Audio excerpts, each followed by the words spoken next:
selamat datang kembali di Keselor Podcast Konselor.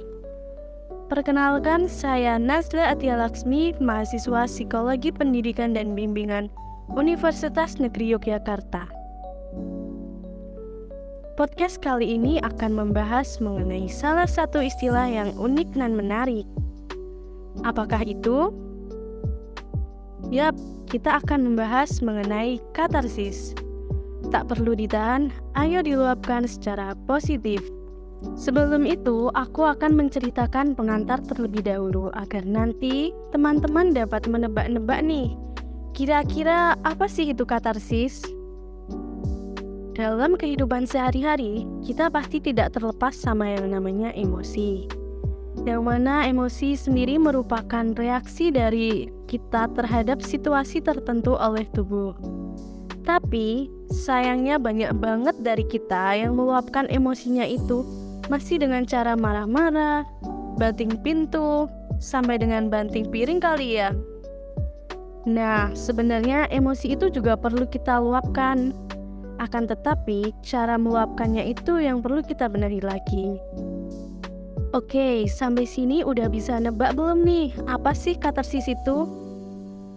Untuk memastikan apakah tebakan teman-teman ini benar ataukah belum benar, kita akan cross-check bersama dengan salah satu dosen Psikologi Pendidikan dan Bimbingan Universitas Negeri Yogyakarta, yaitu Ibu Natri Sutanti SPD MA.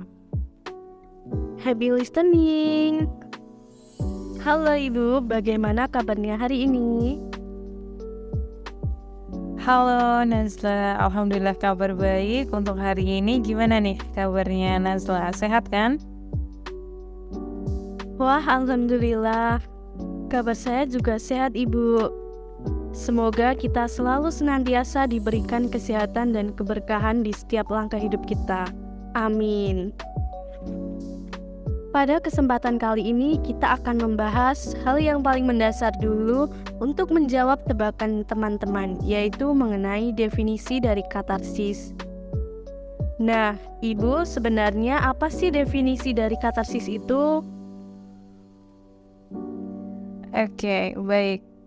Mengawali tentang diskusi soal katarsis ya, Nazla, mungkin kita juga bisa sedikit melihat gitu ya dari unsur kata bahasanya. Sebenarnya katarsis dari bahasa apa sih gitu kan, pasti teman-teman juga bertanya-tanya gitu ya.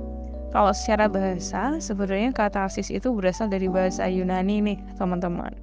Sama sih tulisannya katarsis juga, cuman pakai TH gitu ya, katarsis.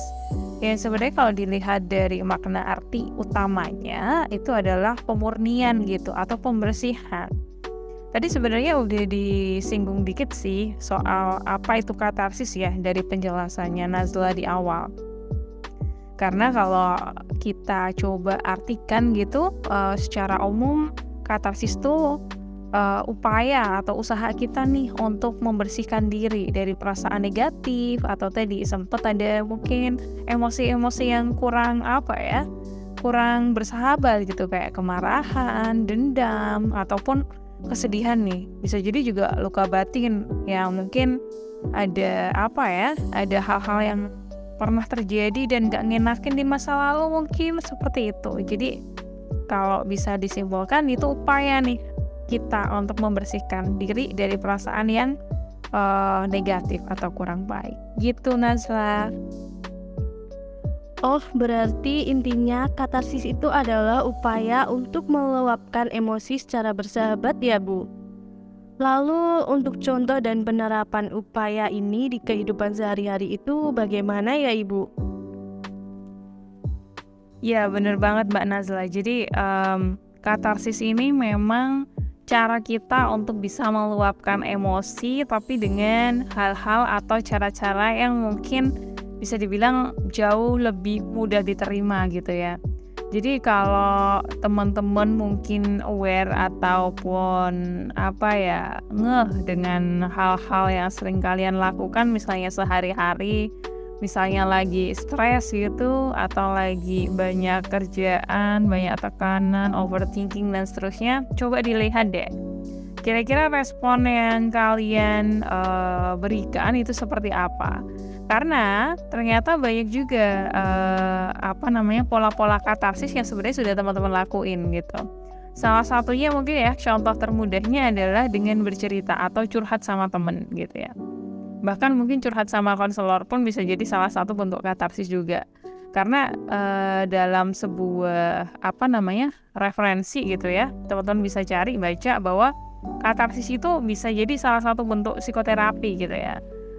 Jadi dengan bercerita ke psikolog atau konselor ataupun psikiater gitu ya, tergantung dari tahapan mana kita perlu untuk mengakses helping professionnya gitu ya.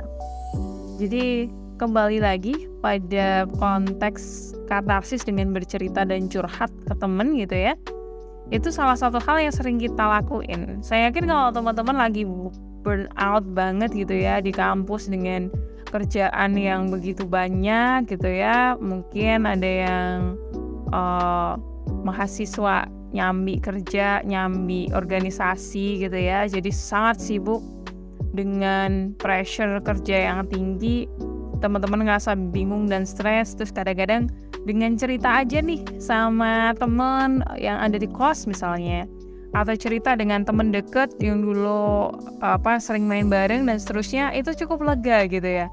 Atau mungkin ada yang sering cerita ke keluarga juga bisa.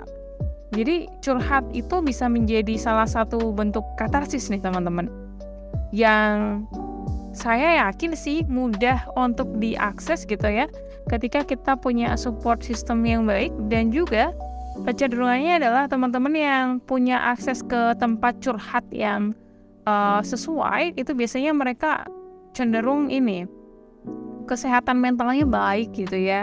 Artinya ketika ada masalah tidak terlalu banyak dipendamnya. Kemudian juga itu salah satu bentuk untuk meregulasi emosi, atau dalam artian yang lain ya tadi, salah satu bentuk katarsis yang bisa membantu kita meluapkan emosi tapi secara baik gitu ya. Kemudian apalagi Bu kira-kira ya yang bisa menjadi salah satu bentuk katarsisnya yang sering kita lakukan juga adalah olahraga nih teman-teman. Saya yakin bahwa dulu gitu ya, ketika kita masih di masa sekolah misalnya SD, SMP gitu ya, olahraga rutin yang kita ikuti di sekolah itu bisa jadi salah satu bentuk katarsis juga sih. Apalagi masa-masa itu mungkin masa-masa dimana mungkin teman-teman ngerasa waktu itu saya bahkan nggak punya masalah yang saya sampai pikirin bener-bener yang sulit dan seterusnya. Tapi kalau sekarang jadi banyak banget ya. Nah, salah satu hal yang perlu dilihat lagi ternyata mungkin pola olahraga kita, aktivitas fisik kita itu kecenderungannya mungkin berkurang dengan kesibukan kepadatan yang kita lakukan setiap hari, khususnya dari dari kegiatan-kegiatan aktivitas fisik. Sekarang kebanyakan kita duduk di depan laptop gitu ya, harus mengerjakan tugas berjam-jam. Kemudian kuliah juga modanya sudah ada kuliah mode daring dan seterusnya. Itu membuat kita semakin mungkin jarang atau semakin sedikit porsinya untuk berolahraga. Padahal teman-teman, aktivitas ini tuh kadang-kadang kita nggak sadari bahwa itu memicu hormon yang bisa membuat kita jauh lebih tenang gitu ya. Hormon apa? Biasanya teman-teman akan bisa lihat ada hormon endorfin, kemudian atau serotonin mungkin, atau dopamin, yang itu biasanya akan berpengaruh pada mood kita nih. Akhirnya kalau misalnya kita cukup dengan olahraga yang kita lakukan, biasanya kecenderungannya secara mentally gitu ya, mental health itu baik gitu. Itu salah satu hal yang mungkin teman-teman sering lakukan juga sebagai salah satu bentuk katarsis. Tapi mungkin istilahnya teman-teman ngerasa bahwa nggak familiar ya dengan katarsis itu seperti apa. Kemudian ada juga orang-orang yang melakukan katarsis dengan menulis. Jadi kalau tadi ada yang bercerita gitu ya, kemudian yang kedua tadi ada yang berolahraga, kemudian ternyata juga dengan menulis itu juga bisa menjadi salah satu bentuk katarsis.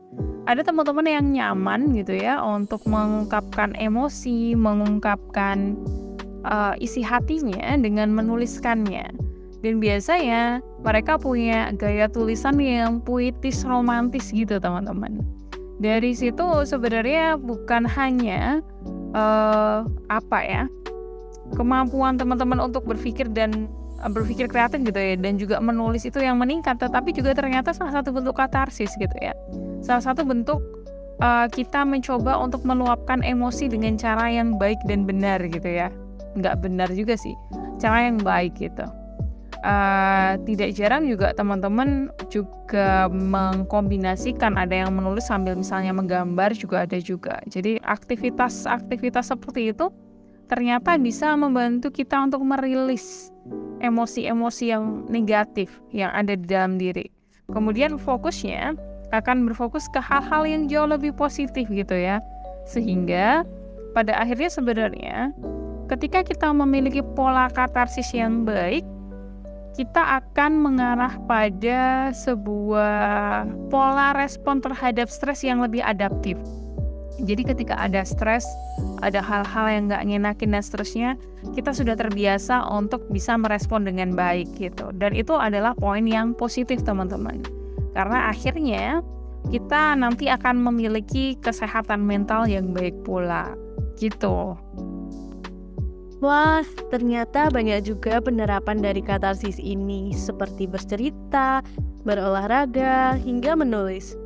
Dan beberapa hal tersebut juga mudah untuk kita lakukan. Baik, terima kasih Bu. Sebelum kita sudahi, saya perkenankan kepada Ibu untuk memberikan closing statement-nya. Oke, baik. Terima kasih banyak ya teman-teman yang sudah menyimak. Mungkin closing statement dari saya ini terkait dengan gimana sih caranya memilih katarsis yang tepat untuk kita. Pertama, teman-teman juga perlu nih untuk memahami sebenarnya kalian tipe orang yang seperti apa dan lebih nyaman atau lebih tenang ketika melakukan apa. Nah, bisa jadi hal-hal seperti itu yang kemudian teman-teman bisa gunakan ketika stres itu datang atau emosi yang negatif datang. Jadi teman-teman tidak akan terganggu nih secara mood gitu ya.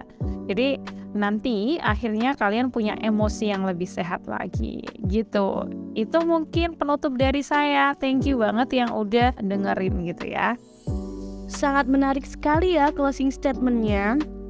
Semoga setelah ini teman-teman dapat melakukan katarsis dengan lebih tepat sesuai kenyamanan kalian. Terima kasih Ibu dan teman-teman, dan sampai jumpa kembali di Kesolar selanjutnya. See you!